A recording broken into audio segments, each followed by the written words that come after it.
Hello, friends, and welcome back to your weekly astrological forecast. This is for the week of April 12th to the 18th. I post these energetic updates every single Sunday, so make sure that you're subscribed for more energetic and astrological updates throughout the week. So let's just jump straight into it because this week we kind of have a lot going on, especially a lot of energy in the sign of Aries. This is going to continue on until next week, until we get into Taurus season. Then things are going to start shifting. But this week it's kind of intense. So let's break it down. I'm going to give you a quick overview of everything we have going on this week because we have quite a bit of transits going on quite nearly every single day. And then I'll dive into deeper what this means because I understand the astrological terms can be a little confusing. So on Monday, we have Mars conjunct Neptune. On Tuesday, we have Mercury entering into the sign of Aries. On Thursday, we have Mercury conjunct Neptune. And then on Friday, we have our new moon in the sign of Aries. So we have a jam-packed week of energy. Let me dive into and break it down one by one so you can better understand what all this means, because I'm sure you're like, what the heck does all that mean? So let's start with Monday. On Monday the 13th, we are having Mars conjunct Neptune. This energy, when I was sitting with it and trying to come up with a way to explain it in a way that's best to understand, Mars is already in the sign of Aries, and Mars is a very passionate, can be very self-centered, egotistical, individualistic, self-serving type of energy. Neptune is the dissolution of boundaries. It is illusions as well. It's not being able to see things clearly. It's like selfless as opposed to Mars, which is very selfish. So these are two very distinct energies coming together in the sky. And it can be a little bit confusing because it seems like there's part of us that's like, I want to do what's best for me. And then there's another half of us that's like, okay, but what's best for me is also what's best for you. Caveat there though, because if you go too far, and I think this is what Neptune in Aries is trying to teach us, I'm going to release a video only on Neptune in Aries because this is a 14-year-long transit that's going to be teaching us a lot of lessons. And this is one of the activation points of this. It's showing us, because for the last 14 years, Neptune's been in Pisces, where it was very much of, I want to do what's best for other people without not necessarily caring so much about whether or not it hurts me, because what's good for you is what's best for me. That's the idea of Neptune. It's very selfless. It's very unconditional love. It's very forgiving. It's rose-colored glasses, seeing the best in everyone. But Neptune in Aries is showing us that, hey, maybe what's best for you isn't what's best for me, because not everybody has the best intentions. And if the person that you're relying on, if you're like, oh, I just want to do what's best for you because what makes you happy is what's going to make me happy. But if that other person doesn't have your best interest in mind, if that other person is literally only concerned about what's good for them and they don't care about who they hurt, then maybe doing and going with the flow of what's best for them may not be what's best for you. And I think that's what this Neptune and Aries transit is showing us in the long term. And I'll once again dive deeper into that in that video. But this is just giving us a little glimpse of that as we're trying to understand, how do I make decisions that are good for me, meanwhile also caring about other people? There's a lot of tension with that this week because all of this energy in Aries, there's a lot of collective energy of wanting to do what's best for the self. Maybe because a lot of people are fed up. There's a lot of people who have possibly given so much of themselves to other people and are now realizing, hey, I need to actually care about myself a little bit more. And in order for me to show up the best in my relationships, in my job, and my environments, right? For me to show up as the best version of me, I need to care a little bit more about myself. Neptune is coming in and kind of making it a little bit difficult because it's like, but wait, I want to make sure everyone else is okay too. And it's confusing things a little bit. Neptune is also our intuition. It is making things a little bit hazy and foggy. Like we can't really see the full truth. We have this passion, we have this drive, we have this determination to move forward and get things done. But at the same time, it's like we can't necessarily see where we're going. We're not seeing the full picture here. Neptune is making things very hazy, and it's making it very difficult to see the full truth of the situation. Now, this energy will clear up next week because all of these planets, like Mars is going to be conjuncting Saturn, which is all about grounding things into reality and actually seeing the truth. So next week, the veil will start lifting and we will actually start seeing the truth of the situation and like what it is that we truly want and what it is that we're truly going towards.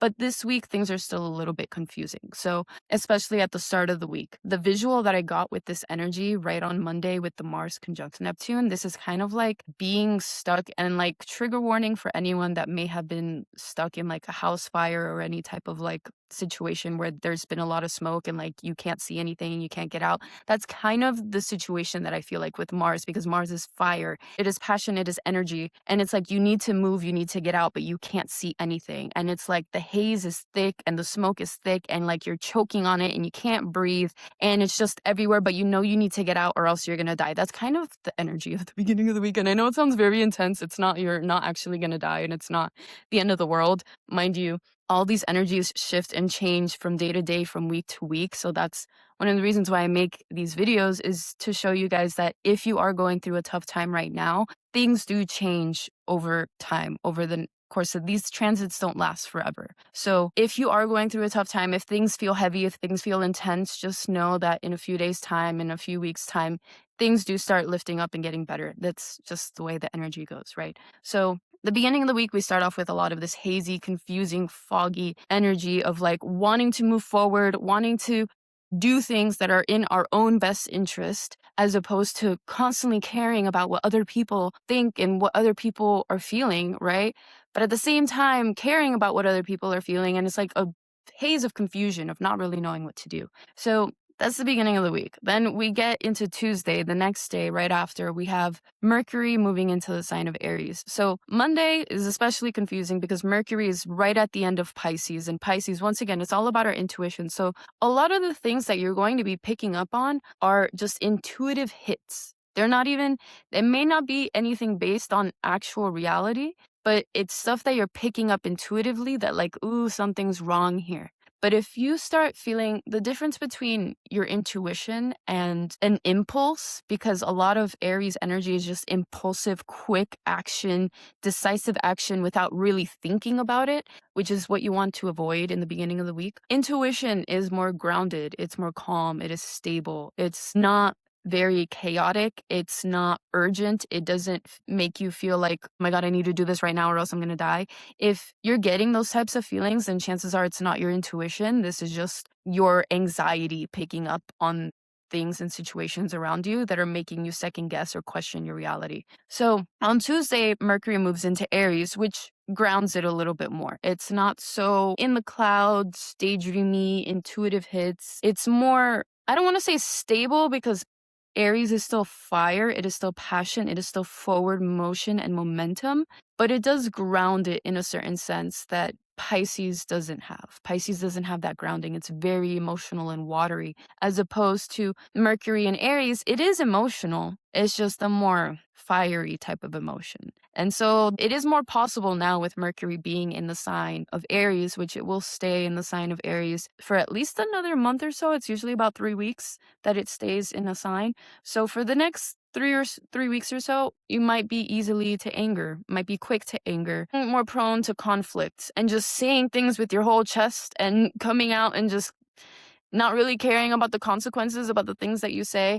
That's kind of the Aries, the Mercury and Aries energy. So while Mercury in Pisces was a little bit more shy and it didn't want to step on people's toes and it didn't want to make people uncomfortable, Aries is like, you know what? I'm tired of caring about how other people perceive me. I'm tired about caring about how other people think of me. I'm just going to say what I truly feel, and everyone else is going to have to fucking deal with it. So when we have all these energies come in together, we can see how it's starting to get a little messy, right? Wednesday, we don't have any major transits going on. And then on Thursday, we have Mercury conjunct Neptune. So once again, another Neptune conjunction, this time Mercury. Mercury is our intellect. It's our communication. This is what we were just talking about. So you have Mercury in the sign of Aries, which is, I'm going to say whatever I want. I don't care how it hurts other people's feelings. Now conjunct with Neptune, the planet of disillusion of boundaries, of not necessarily seeing things clearly. However, it also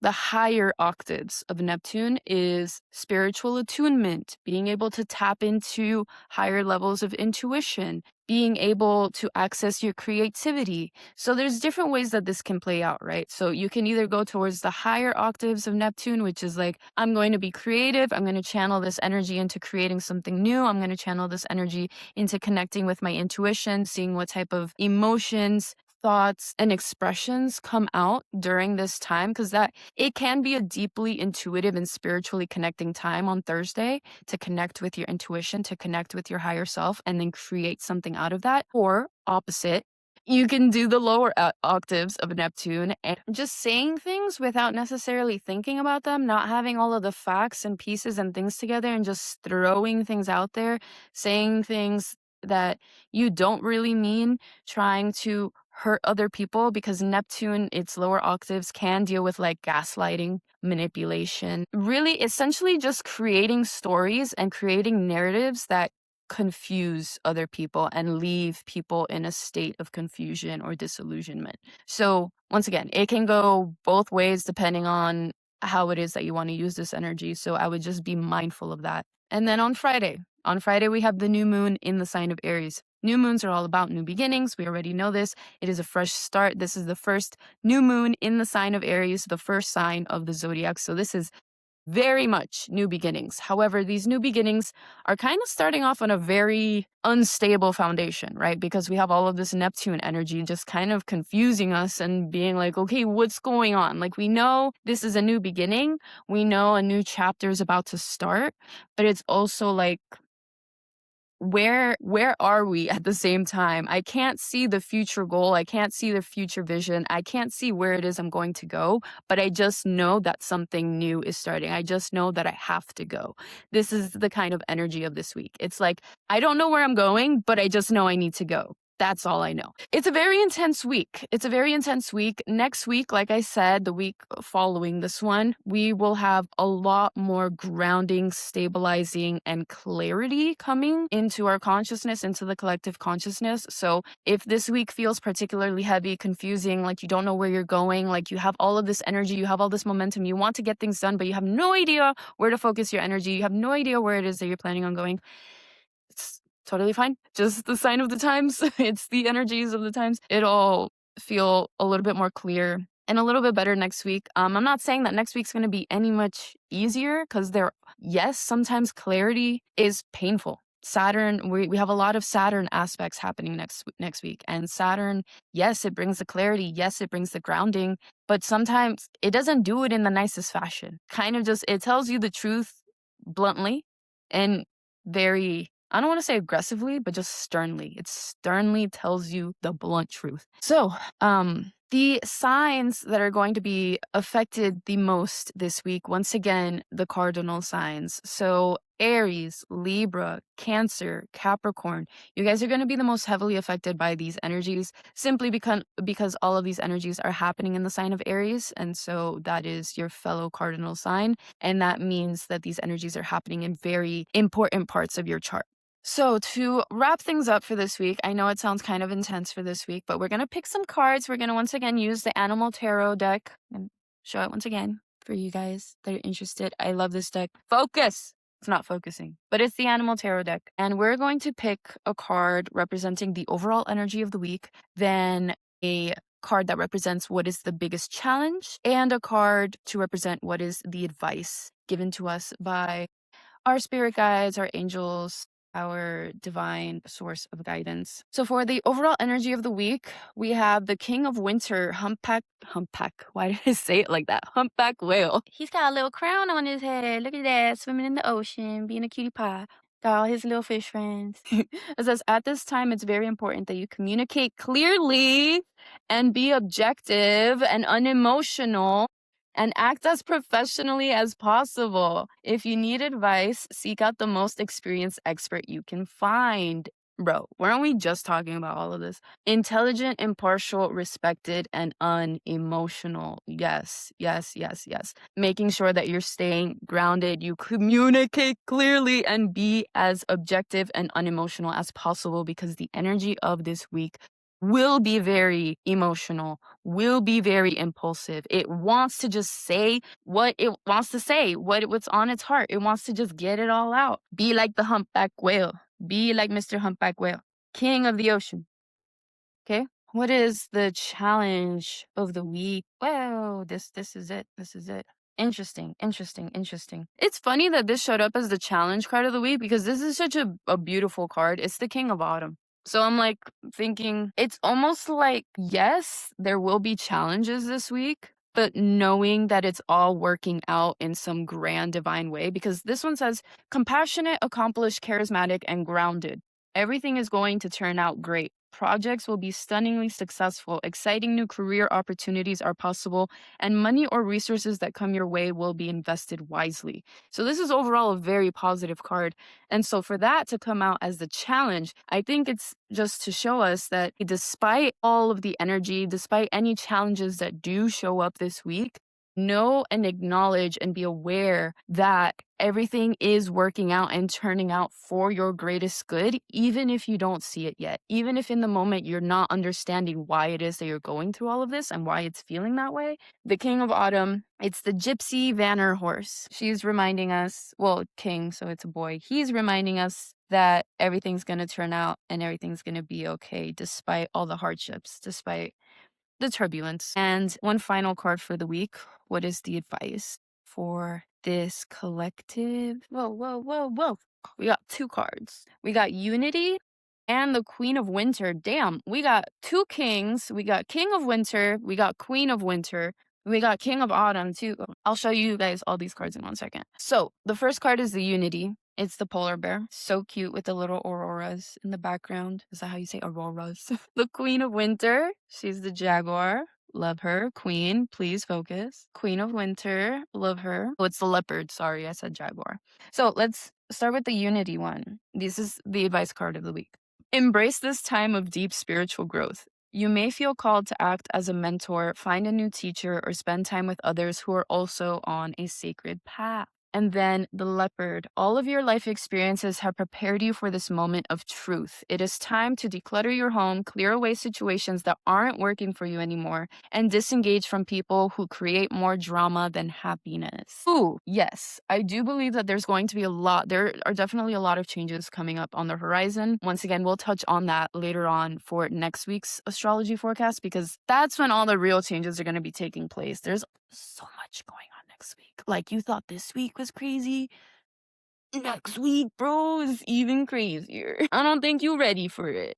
But you are. You are ready for it, actually, because the leopard is saying all of your life experiences have prepared you for this moment. You are ready. You are prepared. The changes are coming, but it's all working out for your highest good, okay? Don't be afraid. Don't be scared. I understand that things may feel a little intense right now, but everything's going to be fine. Look, I'm going to put all of these cards together. Overall, these are all very positive, very beautiful cards. Let me see. Love them. Love them. Like I said, we have two kings. We have the queen right there as well. A lot of royalty energy. This is a spiritual upgrade moment. And usually spiritual upgrades require moments of disillusion, moments of needing things to fall apart in order for them to rebuild in a much stronger and better way with people that are around you that actually support your goals, your dreams, your visions, support you in the path that it is that you're supposed to be going in. Once again, the Unity card coming up. So making sure that you're connecting with people who are aligned with you in this next stage of your life, because you will start noticing this week a lot more the people who are in alignment versus the people who aren't in alignment with you. And at first it may feel confusing. You will get intuitive hunches. That's how the beginning of the week starts. A lot of it is just intuitive guidance, intuitive knowing. But as we get further on into the week and into next week, you will actually have a lot more clarity as to what direction it is you're meant to be going and how to set the stage and the foundation for that. So I hope you guys enjoyed this week's astrological forecast. Once again, I know it's been intense, but we will all be getting through it and everything will be okay. So I'll see you guys on the next one.